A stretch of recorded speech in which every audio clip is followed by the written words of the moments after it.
say to those viewers that don't pursue their dreams and are locked in their careers because they are too afraid to take risks and pursue something meaningful? Well, the first thing I would say is, well, you should be afraid of taking risks and pursuing something meaningful.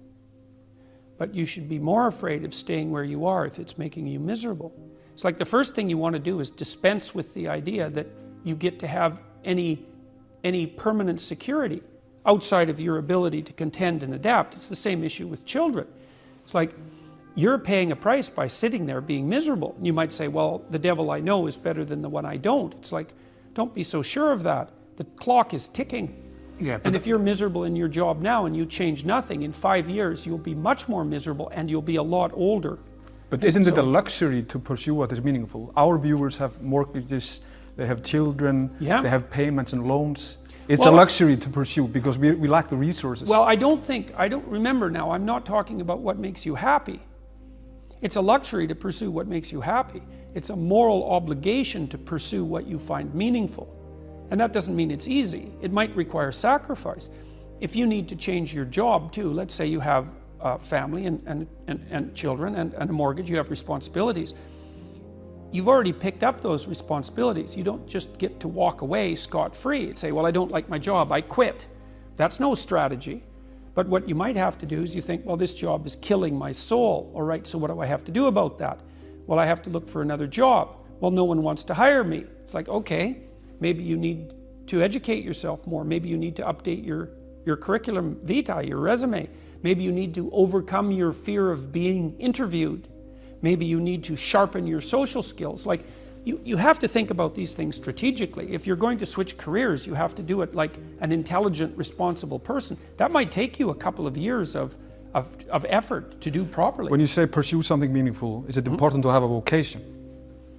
I think it's more important to have an ethos, an ethic.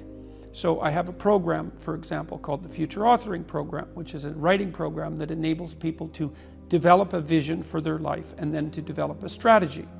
And so it's based on the idea, imagine that, and it's an extension of the ideas in the book, or at least something along the same lines. The first thing that you want to do is figure out, imagine you were taking care of yourself, like you were someone you cared for, which is rule number 2, by the way, essentially. Then you should figure out, well, if you could have what you needed and wanted, what would it be? What sort of friends would you have? What would your family relationships look like? How would you conduct yourself with your children? How would you educate yourself? You need to think through how it is that your life could be properly arranged if you had that ability.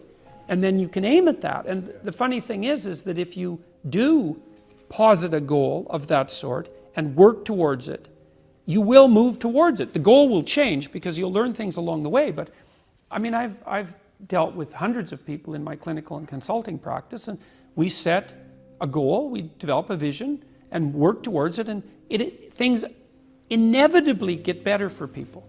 So it's not a luxury, it's difficult. It's a moral responsibility, and it isn't happiness. It's not, the pursuit isn't for happiness. It's a moral responsibility to pursue what is meaningful. Absolutely. Yeah. So when if you watch yourself, you say, well, I had a particularly good day at work. And what does that mean? Well, it means that you lost your sense of time, right? Because when you're having not a good day at work, it's like, first it's 1 minute to 3, and then it's 45 seconds to 3, and then it's 30 seconds. That's what school was like for me. It was like, click. It's so funny, I went to my daughter's school. I used to get in trouble for talking all the time. Surprise, surprise. When I was a kid, and I was bored stiff in school, and so I would misbehave upon occasion, out of pure boredom. And about 21 years ago, I went to my daughter's school to sit for a class. It was about an hour long, and I was sitting there, and the teacher had all the kids on the floor and was having some of the kids read to the others, and some of the kids who were reading couldn't read at all. And I had exactly the same experience. I was sitting there, it was like being 7 years old again. I could see the clock going tick, tick. And I thought, you know, if I was in this classroom for 3 days, I would misbehave. 40 years old, I would misbehave exactly like I did when I was 6. No. Well, that's no place to be, right? Because you don't want to be in a place that's stultifying. You don't want to be in a place where there's no challenge. You might even quit your job if there's no challenge. Say, well, that's a good job. It gives you security. And you think, God, I can't stand this. It's eating away at my soul. It's all security and no challenge. So why do you want to challenge? Because that's what you're built for. That's what you're built for. You're built to take on a maximal load, right? Because that's what strengthens you, and you need to be strong because life is extraordinarily difficult, and because the evil king is always whittling away at the structure of the state, and you have to be awake and sharp to stop that from happening so that you don't become corrupt, and so that your family doesn't become corrupt, and so that your state doesn't have to become corrupt. You have to have your eyes open and your wits sharp and your words at the ready, and you have to be educated, and you have to know about your history, and you have to know how to think, and you have to know how to read, and you have to know how to speak, and you have to know how to aim, and you have to be willing to hoist the troubles of the world up on your shoulders. And what's so interesting about that, so remarkable, and this is something that's really manifested itself to me as I've been doing these public lectures. I've been talking about responsibility to people, which doesn't seem to happen very often anymore, and the audiences are dead quiet. And I lay out this idea that life is tragedy tainted by malevolence, and everyone says, yeah, well, we always suspected that, but no one has ever said it quite so bluntly, and it's quite a relief to hear that I'm not the only person who has those suspicions. And then the second part of that is the better part, and it's the optimistic part, which is, despite the fact that life is a tragedy tainted by malevolence, at every level of existence, there's something about the human spirit that can thrive under precisely those conditions if we allow that to occur. Because as difficult as life is, and as horrible as we are, our capacity to deal with that catastrophe and to transcend that malevolent spirit is more powerful than that reality itself. And that's the fundamental issue. I think that's the fundamental issue of the Judeo-Christian ethic, with its emphasis on the divinity of the individual. As catastrophic as life is, and as malevolent as people can be, and that's malevolent beyond belief, fundamentally. A person has in spirit the nobility to set that right and to defeat evil. And that more than that, and that the antidote to the catastrophe of life and the suffering of life and the tragedy of life that can drive you down and destroy you is to take on exactly that responsibility and to say, well, there's plenty of work to be done, and isn't that terrible? And there isn't anything so bad that we can't make it worse, and certainly try very hard to do so, but I have it within me to decide that I'm going to stand up against that. I'm going to strive to make the world a better place. I'm going to strive to constrain the malevolence that's in my own heart, and to set my family straight, and to work despite my tragic lot for the betterment of everything that's in front of me. And the consequence of that, the immediate consequence of that, is that when you make the decision to take on all of that voluntarily, which is to stand up straight, by the way, with your shoulders back, to take on all that on voluntarily, as soon as you make that decision, then all the catastrophe justifies itself in the nobility of your striving. And that's what it means to be an individual. Thank you.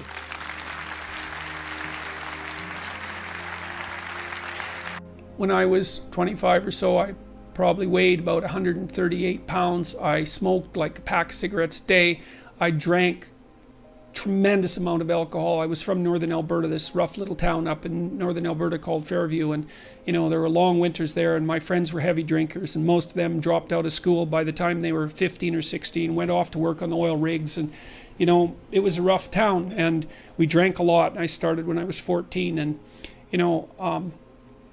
and so I had a lot of bad habits, let's say, and things and I wasn't in great shape physically, and I was also still intellectually obsessed as I am now, and so that would have been in 85. But I decided around then, about 85, 84, something like that, maybe a little earlier, that I was really going to try to get my act together, and so I started doing that. First of all, I I quit smoking. Well, that took a long time because I eventually had to quit drinking too in order to quit smoking. And I started working out, started playing sports, which I'd never done. I was a small kid. I'd been skipped a grade, and I was a small for my age. So sports were never, especially team sports, were never really a domain of expertise for me. Although I skied and went trapping with my dad, went, cross-country skiing and camping and all that. So, but when I went to graduate school, I started swimming. The first physical exercise routine I did, I enrolled in a swimsercise course, I think it was called. So it was me and this like really overweight kid, and like these 60-year-old women and men, they could out exercise me like mad. It was really embarrassing. Me and the overweight kid, we'd be just panting ourselves 3/4 to death at the end of the bloody workout, and these 60-year-old women who weren't in great shape were like, chatting away as if nothing was going on at all in the pool. So that was quite embarrassing, and as was going to the weight room, because when I started I could barely bench press 75 pounds, and people used to keep coming over and helping me, which was the last thing I bloody well wanted, but certainly needed. And I got to the point where I could bench press 225 pounds. I think that was the best I did, and I gained about 30 pounds of muscle in a year and a half. So that was a good thing. So like I was kind of a wild man, and I'm a little bit manic in my temperament, and so I was kind of going every direction at the same time.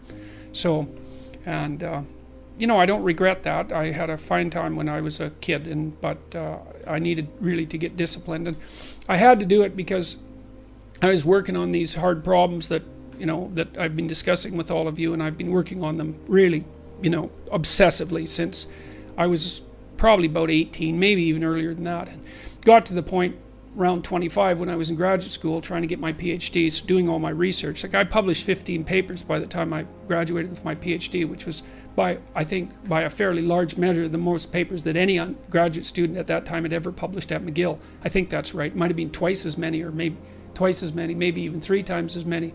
And at the same time I wrote Maps of Meaning, which was a terribly difficult thing to do, because I was writing about 3 hours a day doing that, and I couldn't do all that and continue with my misbehavior, my sort of my what would you say, my hedonistic my massive hedonistic consumption of alcohol and all of that. I just couldn't keep it up, and also work seriously on the issues that were at hand. So I had to stop. That's a sacrifice. I had to stop messing about and straighten myself out. And I got married. Well, the woman who's my wife, Tammy, who I've known since she was 8 years old, she lived across the street from me in this little town called Fairview, and I was in love with her like the first time I saw her, which is quite the bloody thing. So that's worked out pretty well for me. But she came to live with me about the same time, and we decided jointly to get our act together, and we swore that we'd tell each other the truth, which I think she's actually done better than me. Like I don't think she's lied to me ever in our entire marriage, which is unbelievable, and it's been so useful because I can really tell her things and we can really talk. So I tell you, if you want to have a good relationship, man, you embed it in the truth, because if you don't embed it in the truth, you don't have a relationship. It's just lies. It's a tissue of lies, and it will dissolve in the chaos as soon as a crisis comes along. So the truth is a terrible thing, but not compared to falsehood. So all right, so let's look at the live chat here.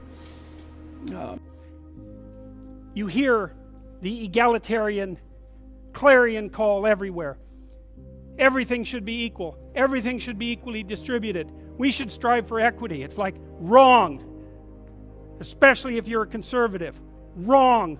What we want are just hierarchies of competence. Not everyone's a neurosurgeon. If your father has a brain tumor, you probably want a hierarchy of competence for neurosurgeons, so you can pick the one that's the best, so that he might not die. That's what a hierarchy of competence is for. For the postmodernists, there's no hierarchy that isn't based on power. Well, because they think the world runs on power. And that's why they're willing to use power to get what they want, because it's the only thing they believe in. But a valid hierarchy of competence, it's God, we need those things, man. We need the best plumbers. We need the best contractors. We need the best carpenters. We need the best lecturers. There has to be a hierarchy of quality not only so that we know who the best are and can reward them properly, but so that we can reward them so they keep being the best.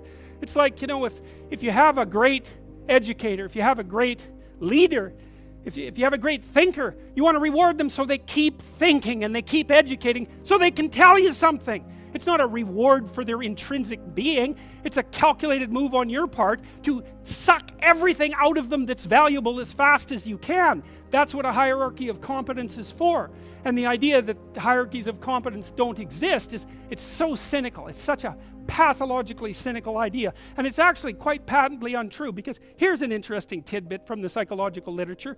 Let's say you want to determine what the best predictors are for lifetime success in a Western society. Well, what would you hope for? How about intelligence? There'd be a good one. Let's hope the smart people occupy more positions of complexity, right? Because they're smarter. Would you want it any other way? Okay, and that's great. The number one predictor of accomplishment in Western societies is intelligence. So that means the system works. What's the number two predictor? Conscientiousness. Well, what's that? It's a trait marker for hard work. So who gets ahead? Smart people who work hard. Now, that doesn't account for every bit of the difference between people in terms of their hierarchical structure, because hierarchies aren't perfect. They're corrupt. People get to the top sometimes because they're psychopathic, although, believe me, a hell of a lot less than you think. Because a psychopath has to keep moving from place to place, because once he reveals himself as deceitful and untrustworthy, he has to go find new suckers to fleece. So the idea that, you know, there's no distinction between a CEO and a psychopath, it's like, that's only made by someone who A, knows nothing about psychopaths, B, knows nothing about CEOs, and C, has something fundamental against the entire capitalist structure, because it's simply not true. Corrupt, sometimes, greedy, sometimes, short-sighted, sometimes running companies that are doing their best to auger themselves into the ground, and so, you know, it's bad people running a dying organization. But generally speaking, it's not the case. Our hierarchies of competence are reasonably functional, and not only are they functional, they're valuable. We need to know who the competent people are, and we need to reward them. And even more importantly, we need to tell young people, hey, there's some hierarchies of competence out there. Like 1,000 of them. Go be a plumber, man, but be a good one, you know? Be an honest one. I had a plumber once, you know. It was the night before we were putting drywall in our house. We were redoing a house, and he had put in all the plastic piping, you know, and I was going to test the joints. They're supposed to be glued together with this pipe glue, right? And I told him I had to test the joints, and he said, well, you don't have to test my joints, they never leak. And I thought, yeah, that's okay. How about if I test them? So I went up on the 3rd floor and filled the pipes with water, capping them in the basement like you're supposed to. And like half an hour later, I had 2 inches of water in the basement. There were 30 leaking joints. And that was the night before the drywallers were supposed to show up.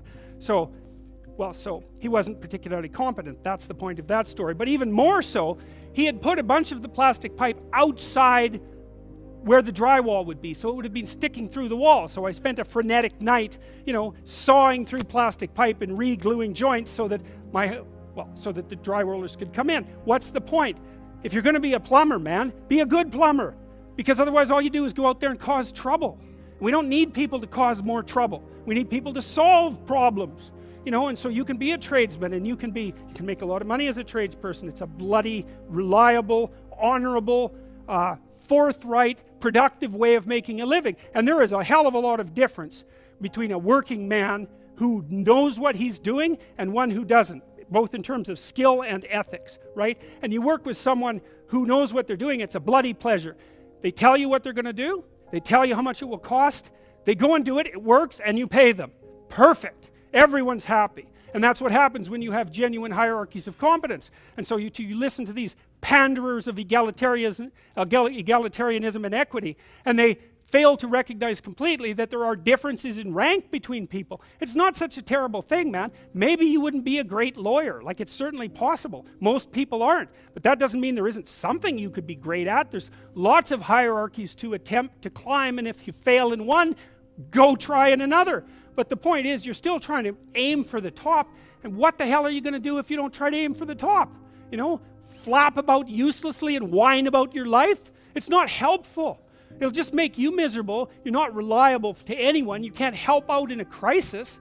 It's like, so you tell young people, and this is another message for conservatives, like, I don't care what you're going to do, but go out there and make something of yourself for God's sake. Be an honest person and work and get to the top of whatever it is that you want to get to the top of. You know, and stand up for yourself like a respectable human being and be a bit of a light on the world instead of a blight.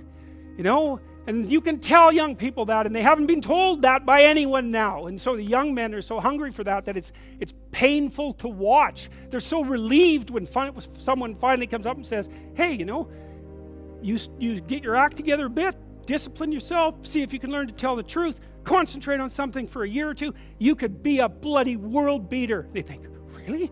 That's possible? Wow, that would be interesting. That might make life worth living. It's like, yeah, it might. So why don't you go do it? That's what the damn universities were supposed to be teaching people, and they've forgotten that.